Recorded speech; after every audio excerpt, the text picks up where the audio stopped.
আসসালামু আলাইকুম।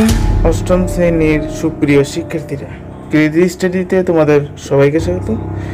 তো আজকের ভিডিওতে আমরা তোমাদের সঙ্গে যে সামষ্টিকের 30 নম্বর অন্তর্ভুক্ত বাড়ির কাজের জন্য এই সাম্যবাদী কবিতার যে প্রতিবেদন রয়েছে সেই প্রতিবেদনের উত্তর দেখাবো। তো সাম্যবাদী কবিতার প্রতিবেদন এটা, এর শিরোনামে তোমরা যা যা লিখবে, শিরোনামে তোমরা লিখবে সাম্যবাদী কবিতার প্রতিবেদন। এটা হচ্ছে তোমাদের প্রতিবেদনের শিরোনাম লিখে লিখবে সাম্যবাদী কবিতার প্রতিবেদন। তারপরের অংশটি হচ্ছে ভূমিকাতে তোমরা এটা লিখবে কাজী নজরুল ইসলাম বাংলা সাহিত্যের একজন বিশিষ্ট কবি, যিনি বিদ্রোহ কবি নামে পরিচিত। তার কবিতা সাম্যবাদী 1925 সালে প্রকাশিত হয়। এই কবিতায় তিনি সমাজের বৈষম্য ও শোষণের বিরুদ্ধে প্রতিবাদ জানান এবং সাম্যের আহ্বান করেন। এটা হচ্ছে তোমাদের ভূমিকার উত্তর। এটা তোমরা ভূমিকা অংশে প্রতিবেদনে লিখে দিবে।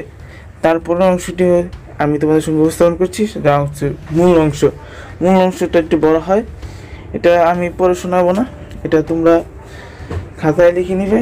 কারণ এটা এই জন্য তোমাদের কিন্তু 10 নম্বর নির্ধারণ করা হয়েছে। এটা বাড়ির কাজে যে সামষ্টিক রয়েছে, এই সামষ্টিকের বাড়ির কাজে কিন্তু 10 নম্বর নির্ধারিত।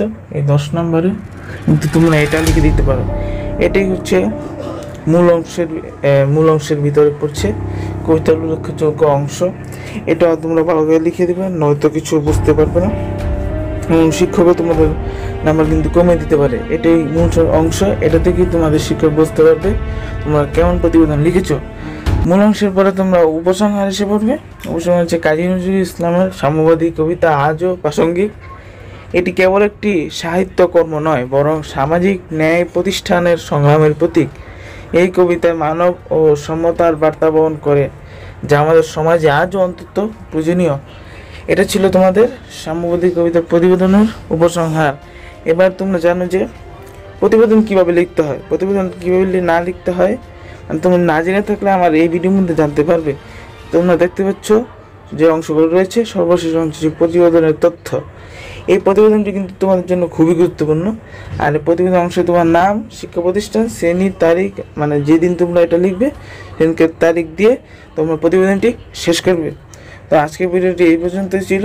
তোমাদের দেখার জন্য সবাইকে ধন্যবাদ।